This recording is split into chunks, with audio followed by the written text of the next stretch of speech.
Good evening అండి madam గారు.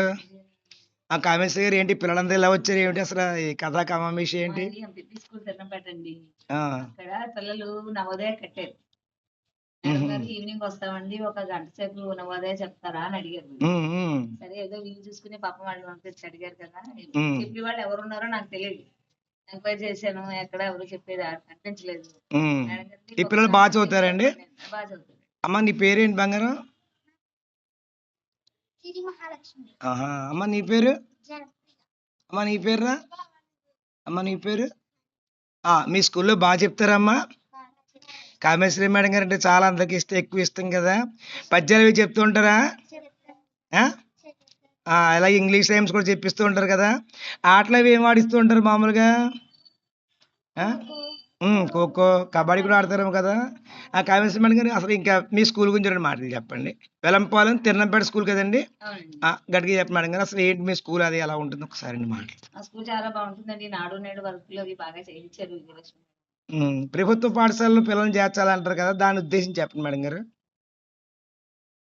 అంటే ప్రభుత్వ పాఠశాలలో చేర్చడం వల్ల ట్రైన్ టీచర్స్ ఉంటారు. దాని గురించి ఏ విధమైన ప్రాబ్లమ్ ఉండదు. చక్కగా చదువుకోవడానికి, మనకు అన్నిటికి చెప్పడానికి అన్నిటికి కన్వీనియంట్‌గా ఉంటుంది.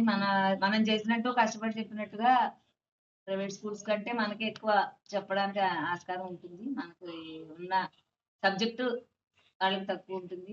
కానీ ఇటొచ్చి మోజు మీద కాన్వెంట్‌లో మోజు మీద వెళ్తున్నారు కానీ మాకు కూడా ఇంగ్లీష్ మీడియమే. మేము కూడా ఇంగ్లీషే చెప్తున్నాం. ఇంగ్లీష్ మీడియంలోనే బోధిస్తున్నాం పిల్లలకి. ఆహా!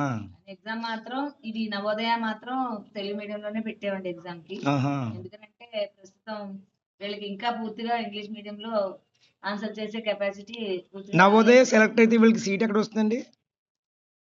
పెద్దాపురమా? ఉన్నాయి కదా ఇక్కడ మరి. పెద్దాపురం ఆ! అనుకుంటానండి. పెద్దాపురం ఇక్కడ ఇటువైపు కూడా ఉంది కదా. 10వ క్లాస్ దాకా వాళ్ళే చదివిస్తారా మేడం గారు? అవునండి. అమ్మ మీరు నలుగురు పిల్లలు కూడా ప్రిపేర్ అవ్వాలి. ప్రిపేర్ అవ్వాలి. ప్రిపేర్ అయ్యి మీరు సీట్ కొట్టి వెలంపాలెం అలాగే మీ పాఠశాల పేరు నిలబెట్టాలి మీరు. అలాగే మీ అమ్మ నాన్న పేరు నిలబెట్టాలి. మళ్ళా మీరు సెలెక్ట్ అయ్యాక నేను మళ్ళా వస్తాను మీ దగ్గరికి. ప్రైజ్‌లు అట్టుకొని వస్తాను. ఏమ్మా! చాలా బాగా చెప్పారు మేడం గారు. థాంక్స్ అండి. చాలా బాగా చేశారు. ఏదైనా ఇన్నోవేటివ్‌గా చేసినప్పుడు నాకు చెప్పండి తప్పనిసరిగా నేను వచ్చి రికార్డ్ చేస్తాను. Thank you madam.